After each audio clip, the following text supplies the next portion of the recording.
In the early hours of December 29, 2017, 20-year-old Fernando Pizzo was found shot on a road in Argentina. Paramedics arrived as quickly as they could, but unfortunately, Fernando passed away before reaching the hospital. At first, the police thought that Fernando had been the victim of robbers, but when they noticed that nothing had been taken from him, the investigation took a different direction. This new direction led the police to a person above suspicion and close to Fernando. This person ended up becoming one of the youngest people to be sentenced to life in prison in Argentina, in a case that became one of the most famous and emblematic in the country. Fernando Gabriel Pizzo was born on January 3, 1997, in Entre Rios, a province located in Argentina. He was the son of Gustavo Pizzo and Silvia Mantis, who separated when he was still young. Despite this separation, the former couple maintained a good relationship so that Fernando and his sister Carla could have a normal and pleasant childhood. Fernando was described as an extroverted boy who was passionate about different subjects. He was very attached to his family and also to his friends. According to reports, he used to make friends easily and was considered a funny kid. In 2012, something happened in Fernando's life that made him very happy. He started dating one of the most popular girls at his school. She was 14 years old at the time, making her a year younger than him. This girl was Nahir Mariana Galarza. Nahir was born on September 11, 1993, the daughter of the couple Marcelo Galarza and Yamina Crow, who, in addition to her, had another son named Aaron. Nahir was popular at school due to her physical beauty, which caught the attention of many. Her mother is a former police officer, and her father was a senior police officer in the city where they lived. The family lived in Gualeguay, a city 15 miles from the border with Uruguay, with a population of around 100,000 inhabitants. According to sources, because they are authorities and have a certain influence in the city where they lived, Nahir's parents usually freed the girl from any trouble she got into. The girl even boasted to her schoolmates that her father could get her out of anything. Nahir was described as a spoiled and vain girl who usually got whatever she wanted. According to some people close to the family, Nahir's mother acted more like a friend of the same age than a responsible mother. The woman used to ignore everything her daughter did wrong, and sometimes even encouraged her to do things that were reprehensible in the eyes of most people. Thus, the only authority in the family home was Nahir's father. In the words of psychologist Gabriel Cartana, who later analyzed the case, both Nahir and her mother saw the man more as an idol, a god. Apart from her father, Nahir did not respect any other authority. Despite this flawed upbringing, Nahir was a hardworking girl at school. She was on the hockey team, was the queen of a carnival float, and did very well academically. Therefore, many who did not have very close contact with her family and didn't know what was going on believed that she was a good person. Nahir was extremely desired by her schoolmates due to her beauty, as I already mentioned. The boys did everything they could to get some of her attention, and she took full advantage of it. Nahir also used to bully other students. She had a habit of humiliating and laughing at her colleagues who she considered ugly or inferior to her. On one occasion, after a girl rented a dress similar to the one Nahir wore to her 15th birthday party, Nahir became extremely angry and said that the girl did it just to attack her. Nahir then started making fun of this girl on Facebook and insulting her in private messages. Nahir even threatened the girl, telling her to give up wearing the dress. According to students at the same school as Nahir, this kind of thing happened whenever Nahir felt uncomfortable around other people. She used threats to intimidate others. Initially, when Fernando and Nahir started their relationship, they didn't make it public or admit it when asked, despite it being clear to everyone that what they had was not just friendship. This decision not to admit the relationship to others came from Nahir. She didn't want others to know, as she wanted to continue seeing other boys while maintaining a stable relationship with Fernando. Nahir used to choose who she went out with. When she found a handsome boy worthy of spending time with, she would invite him to her house to watch a movie. The girl's parents were fully aware of this, but did not reprimand their daughter. It is not known exactly how long after, but eventually, Fernando ended up discovering that he was being betrayed. He felt extremely bad, since it was his first relationship, and also because he was extremely in love with Nahir. So, in his teenage mind, he decided it was better not to end the relationship. Instead, he started seeing other girls. When Nahir found out, she was furious and began to constantly monitor Fernando.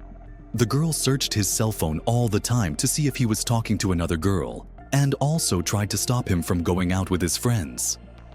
Later, the young couple decided to make their relationship official.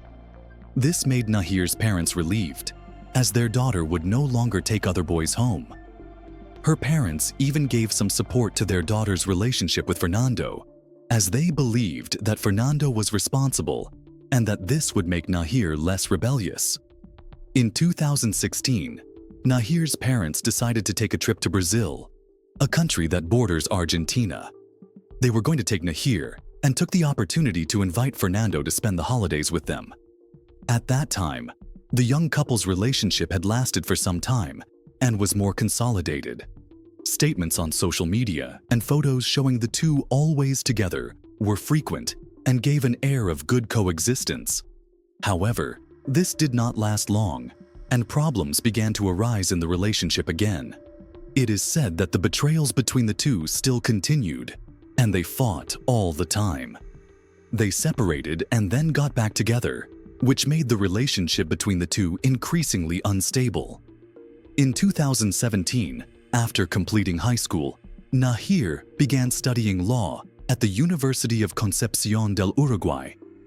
There, the girl began having affairs with a teacher, a colleague named Hin, and another named Rafael.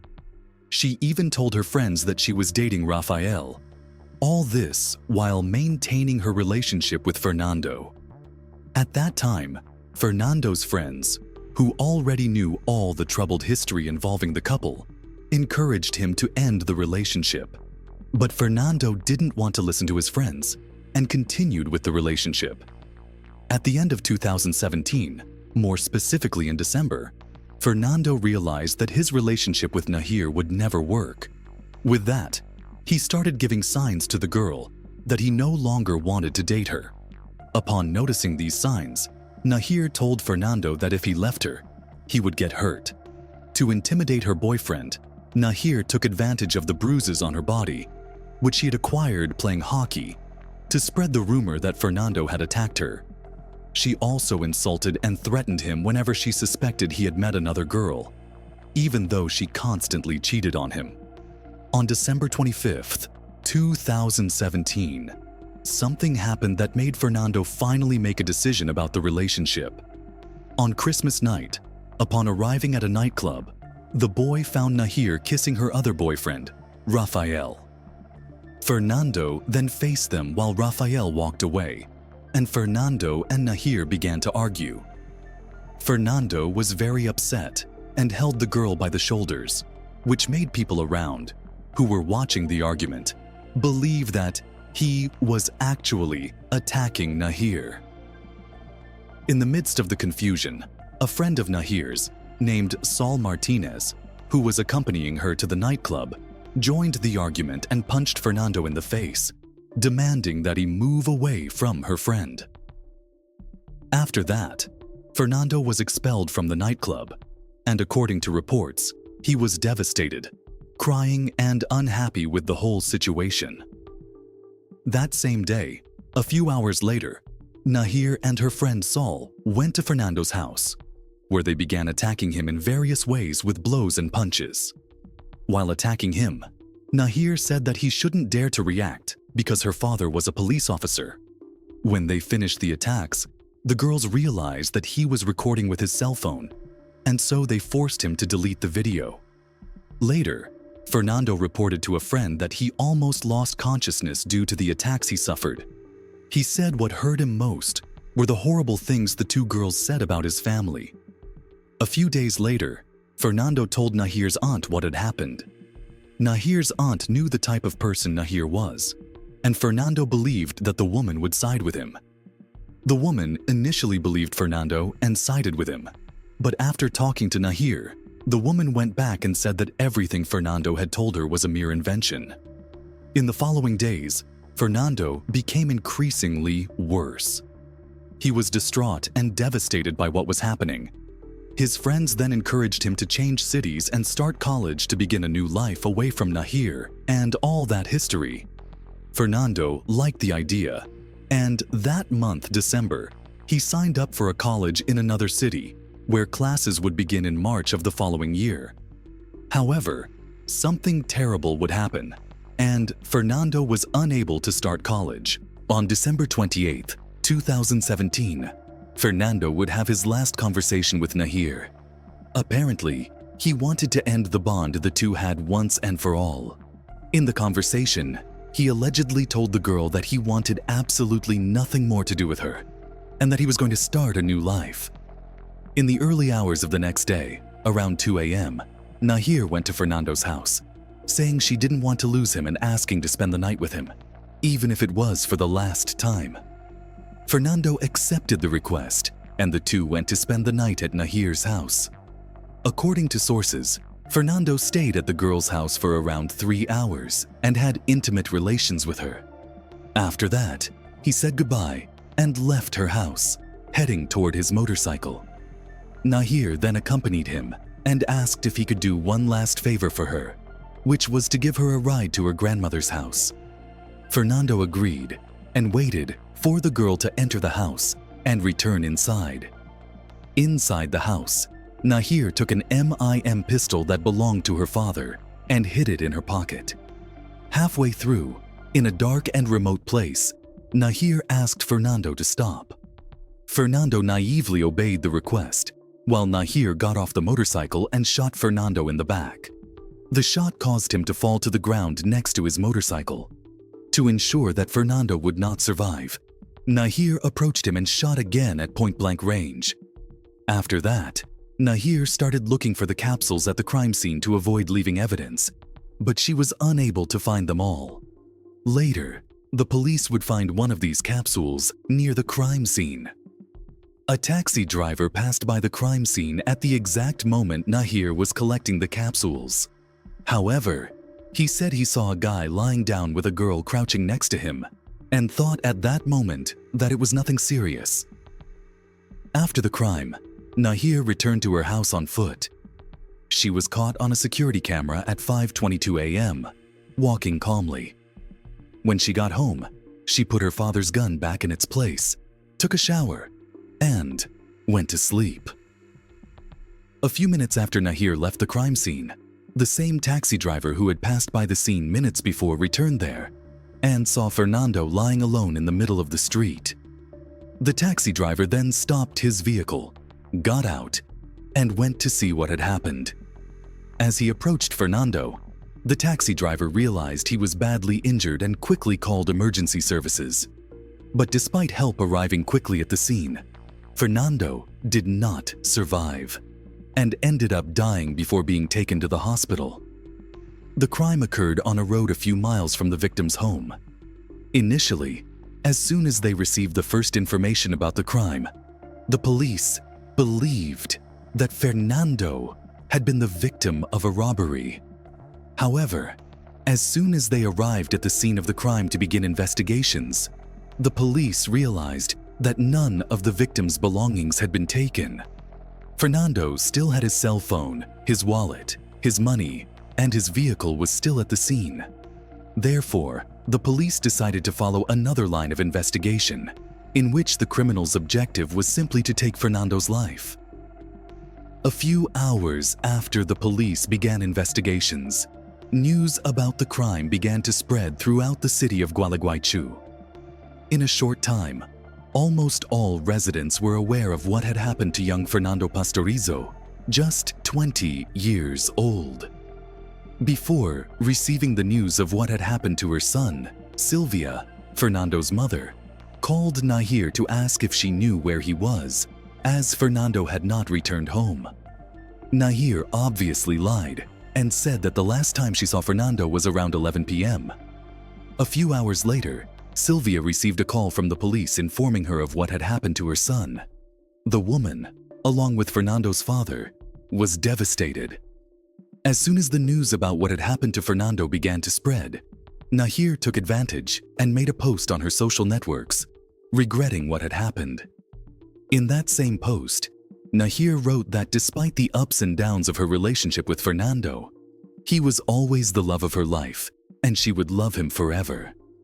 During the investigations, the police discovered that the route Fernando was taking that day on his motorcycle was not his usual route.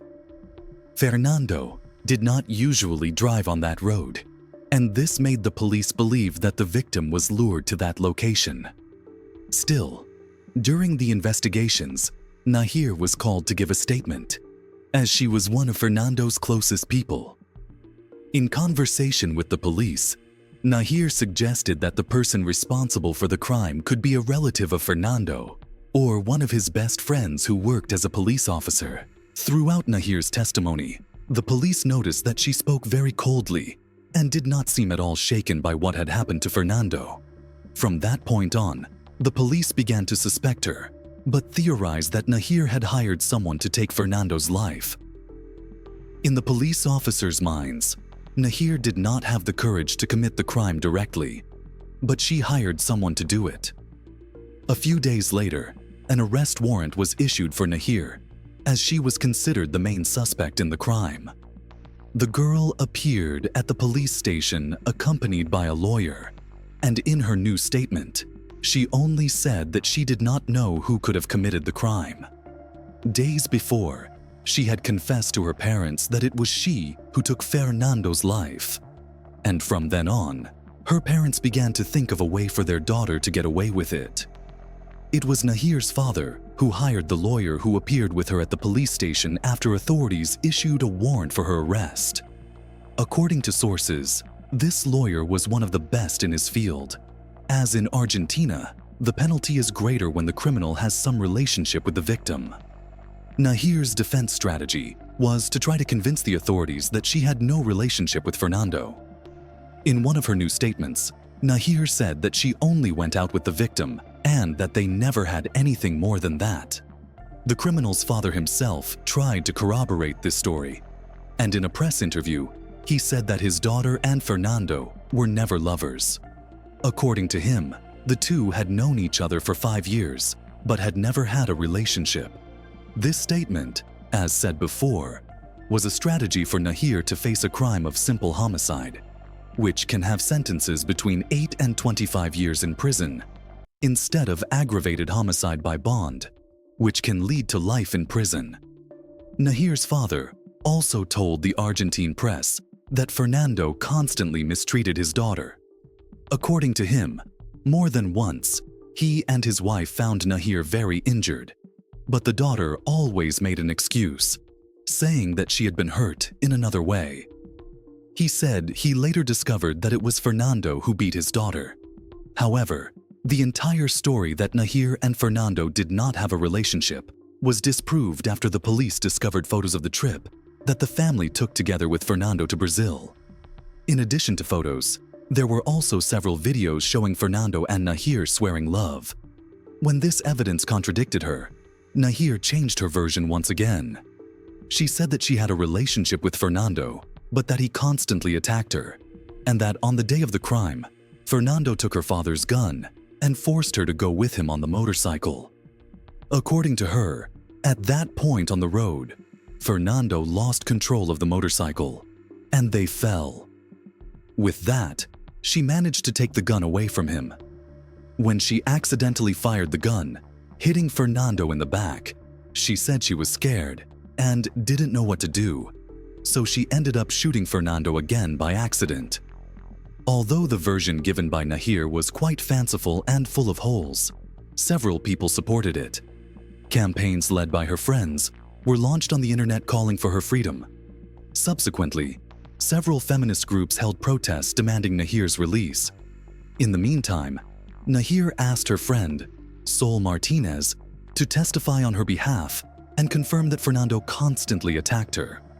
However, this strategy ended up going wrong as the police took advantage of Sol Martinez's statement to ask several other questions, causing Nahir's friend to contradict herself.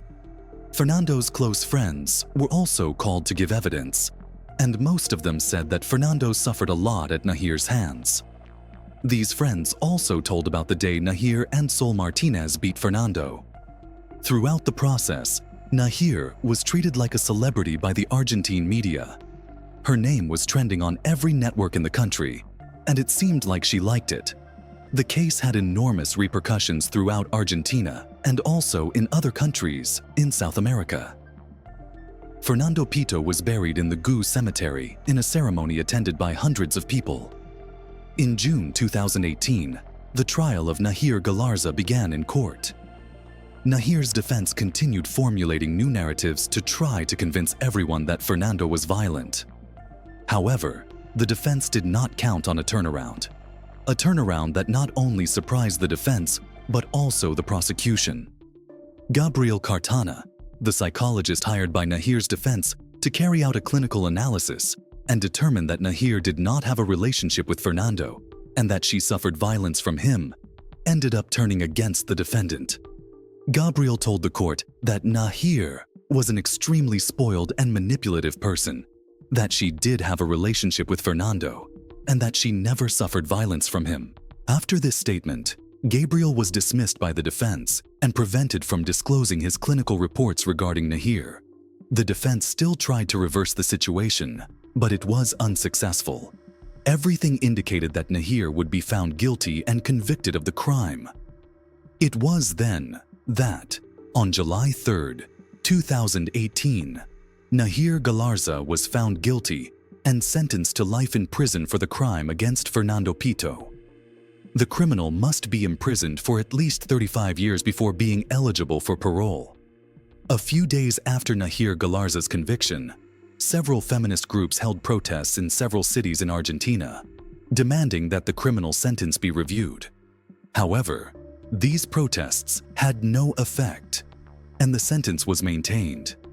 In her first interviews after being arrested, Nahir spoke about the crime as if what had happened to Fernando was something supernatural with no one responsible. She said she felt extremely sad in prison, especially on weekends, because she couldn't go out dancing and drinking. Because she was young, had parents with a certain influence, and had a highly publicized case, Nahir managed to be sent to a different prison. It is a prison called a farm, where there are no bars and cells, but only rooms where many recreational activities are carried out. There, you can study and spend time with friends, in addition to supposedly having access to your social networks. This photo, according to some sources, was taken from inside the prison and posted on social media. In the caption of the photo, she says, "Serving this damn sentence." As far as we know, Nahir entered into a new relationship with a man called Matias, whom she met when this man went to visit his grandmother, who was also an inmate in the same prison as Nahir. In August 2019, the Criminal Cassation Chamber of Concordia rejected the appeal filed by Nahir's defense. That same year, it was reported by the media that Nahir was practicing several prison activities, including the study of psychology. In March 2020, the Supreme Court of Justice of Entre Rios rejected another appeal by Nahir's defense. In January 2022, something somewhat unexpected happened. Nahir changed lawyers and, with the support of her mother, accused her own father of being truly responsible for the crime.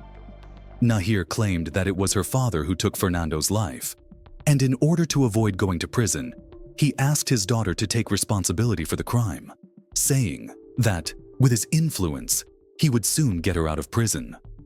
Nahir even made a post on her social media from inside prison, remembering her 15th birthday party with photos and text. In these photos, she covered her father's face.